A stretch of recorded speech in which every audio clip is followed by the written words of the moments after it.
नमस्ते। आज हम पढ़ेंगे अंतर चतुर्थक विस्तार यानी अंतर चतुर्थक विस्तार पढ़ेंगे। अगला टॉपिक। हम इसकी पहले परिभाषाओं को हम जानेंगे कि अंतर चतुर्थक विस्तार है क्या, होता क्या है। अंतर चतुर्थक विस्तार एक समयंक श्रेणी, लिखिए एक समयंक श्रेणी, एक समयंक श्रेणी के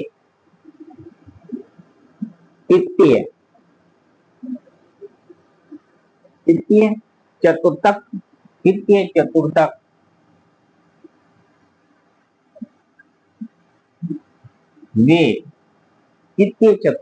वे प्रथम चतुर्थक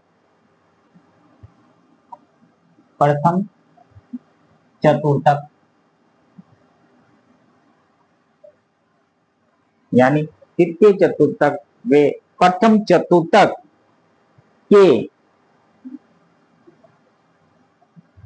अंतर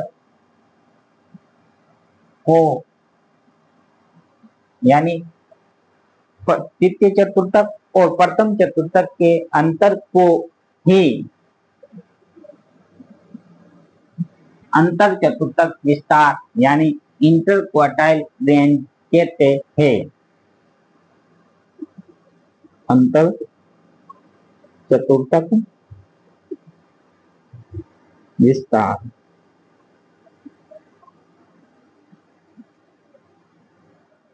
कहते हैं। अब इसका हम फॉर्मूले के दौरान जानेंगे कि अंतर चतुर्थक विस्तार का फॉर्मूला क्या है। याद कीजिए फॉर्मूला इंटरक्वार्टाइल रेंज का। फॉर्मूला क्या है, Q3 minus Q1।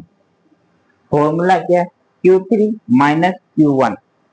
Interquartile range का फॉर्मूला क्या है,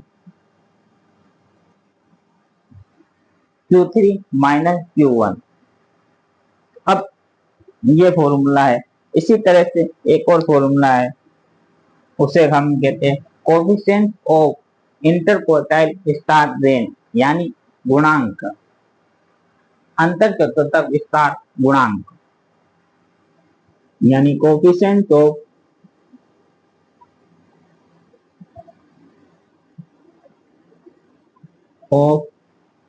इंटरक्वार्टाइल रेंज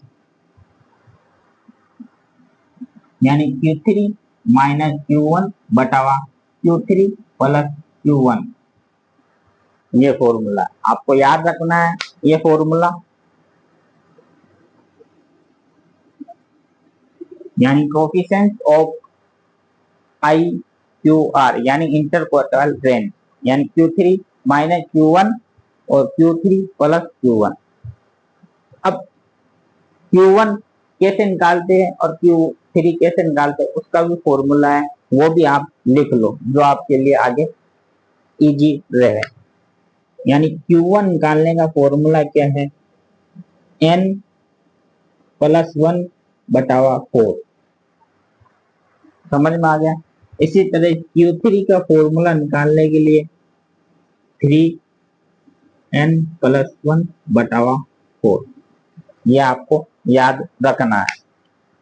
अब हम सवाल पर आते हैं यानी क्वेश्चन पर आते हैं। एग्जाम में बहुत बार पूछा गया है क्वेश्चन इंटरक्वार्टाइल रेंज। ठीक है, नमस्ते। हमने उदाहरण पढ़ेंगे, हम इंटर चतुर्थक विस्तार यानी इंटरक्वार्टाइल रेंज के उदाहरण पढ़ेंगे। हमने पहले इसकी परिभाषाएं, इसके फॉर्मूले हमने याद कर लिए। आइए हम उदाहरण के तौर पे हमने ये उदाहरण लिखा है। एक्स में क्या है, 3 है, 8 है, 5 है, 6 है, 8 है, 9 है, 10 है। और एफ यानी ये आवर्ती होती है, 15 है, 5 है, 4 है, 2 है, 1 है, 3 है, 5 है।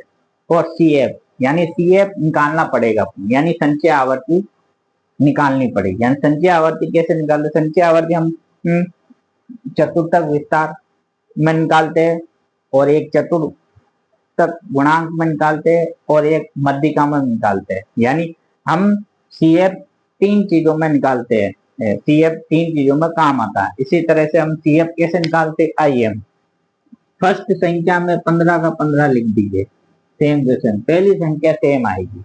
उसी तरह 15 में जोड़ दीजिए, 15 में 5 जोड़ेंगे तो कितना आ गए, 20 आ गए।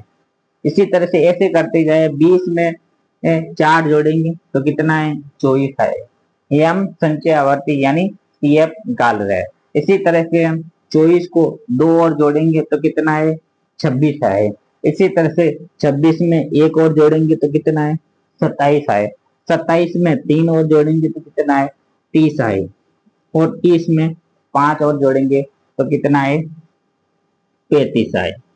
ये हमने संचय आवर्ती, ये संचय आवर्ती के द्वारा हम मतलब कि आंसर हम पता लगाएंगे। अब पहले आपको बताया कि अंतर चतुर्थक विस्तार यानी इंटरक्वार्टाइल रेंज के हमने फॉर्मूले बताए थे। आपको फॉर्मूले याद है दोनों, एक गुणांक वाला यानी कोफिशिएंट ऑफ इंटरक्वार्टाइल रेंज, यानी दोनों सूत्र अपन लिख लेते हैं, यानी Q3 माइनस Q1। आपको बता Q3 कैसे निकालते हैं, Q1 कैसे निकालते हैं, ये भी आपको मैंने पहले से ही बता दिया। इसी तरह कोफिशिएंट वाला सूत्र भी आपको पता है, इंटरक्वार्टाइल कोफिशिएंट का सूत्र Q3 minus Q1, Q3 plus Q1, ये सूत्र। अब Q3 और Q1 का भी आपको फॉर्मूला पता है। Q1 कैसे निकालते हैं, n प्लस 1/4, और Q3 कैसे निकालते हैं, 3n प्लस 1/4। ये फॉर्मूला हमने याद कर लिए पहले, ठीक है। अब हम इसी के द्वारा हम निकालेंगे Q1 यानी n क्या है, ये कितनी संख्या है, यानी पदों की संख्या है, टोटल कितनी पदों की संख्या है। तो आप गिन लीजिए, 1 2 3 4 5 6 7, कितनी संख्या है, 7 संख्याएं है, पदों की संख्या 7 है, यानी पदों की संख्या 7 है।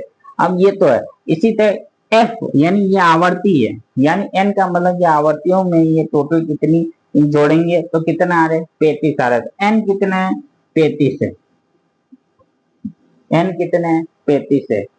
ऐसे गिनती करके करते हैं तो माध्यिका निकलती है, आपको पता होगा। इसी तरह से F यानी F आवर्ती को हम जोड़ेंगे तो 35, यानी n की जगह पर क्या लिखना, 35 लिखना। तो हम Q1 का मान कैसे निकालेंगे, 35 प्लस 1/4, तो कितना है, 36/4, 4 को पाउडर से काटेंगे 9, यानी 9वां पद हम संचय आवर्ती में देखेंगे। 9वां पद कौन सा, या तो 9वां पद होगा या 9वें पद से ज्यादा कोई संख्या वाला पद होगा, ज्यादा वाली संख्या। सब अधिकतम ज्यादा नहीं ले, ठीक ठाक लेनी है, ऐसा नहीं कि ज्यादा ज्यादा है हो जाए, इसलिए 9वां पद हम देखेंगे बाद में। इसी तरह से Q3 का मान हम निकालेंगे। Q3 का मान आपको पता है, 3n क्या है, 35 प्लस 1/4, तो 36 इंटू 3 4, आप काट दीजिए, ये 3 4 के पावर से कितना है, 9 चौक 36, 3 को और 9 से गुणा करेंगे तो कितना है, 27, यानी 27वां पद हम देखेंगे। इसमें 27 होगा या 27 से ज्यादा, थोड़ा ज्यादा, इतना भी ज्यादा नहीं, ठीक ठाक होना चाहिए, थोड़ा सा ज्यादा अधिकतम नहीं होना चाहिए। इसी तरह से अब ये दोनों पद हम इस संचय आवर्ती यानी CF किसमें देखेंगे, CF यानी संचय आवर्ती में देखेंगे। पहले देखते हैं Q1 का 9वां पद कौन सा, यानी इसमें 9 या 9 नहीं है तो कौन सबसे ज्यादा, सबसे कम कौन से, 15 है, यानी 15 से अधिक 20 नहीं ले सकते क्योंकि ये बहुत ज्यादा है। 9 15 चल जाएगी सब, इनमें से सबसे कम 15 ही है, तो 15 के हम 15 के सामने वाली संख्या यानी x के अंदर देखिए, x के अंदर 15 से जस्ट सामने वाली संख्या कौन सी है, 3 है, तो यानी 9वां पद की संख्या का क्या है, 3, समझ में है। यानी x की संख्या CF में तो वो पद देखना है, उसके बाद में x की संख्या पर हम वो संख्या आएगी उसके जस्ट सामने, वही इसका Q1 का मान होगा।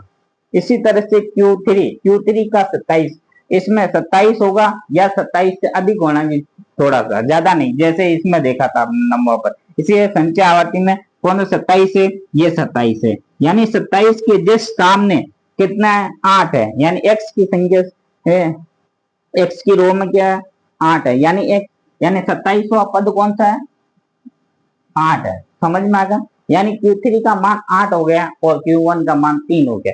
अब हम फॉर्मूला रखेंगे, आपको फॉर्मूला पता है IQR यानी Q3 माइनस Q1। इसी तरह से फॉर्मूले के द्वारा हम Q3 क्या 8 है और Q1 क्या है 3 है, तो घटाएंगे तो कितना आएंगे, 5 आएंगे, यानी इन चतुर्थ अंतर चतुर्थ विस्तार का मान क्या आएगा, 5 आएगा, ये इसका मान है। अब गुणांक यानी कोफिशिएंट ऑफ इंटरक्वार्टाइल रेंज निकालेंगे, तो कैसे निकालेंगे, आपके बाद में फॉर्मूला मैंने बता गया, फॉर्मूला ब्लॉक बोर्ड में हम मैंने लिख के बता चुका हूँ। अब वो निकाले, उसका कोफिशिएंट वाला मान हम निकालेंगे। तो कोफिशिएंट का फॉर्मूला आपको पता है, यानी Q 8 माइनस, यानी Q3 का मान क्या 8 है, Q1 का मान 3 है, तो 8 माइनस 3 लिख दिया और 8 प्लस 3 लिख दिया, तो कितना हो रहे, इधर ऊपर तो हो गए 5, नीचे हो गए 11। समझ में आ गया, नीचे हो गए 11, 8 और 3 गए 11, तो 5, 8 में से 3 गए तो 5 हो गए, 8 का 11 का भाग 5 में देंगे कितना है 0.45, यही आंसर आपका होगा। ठीक है, इसी तरह से हम अंतर चतुर्थक विस्तार का मान निकाल सकते हैं सारणी के द्वारा, क्वेश्चन में से आते हैं। Okay, thank you so much, like comment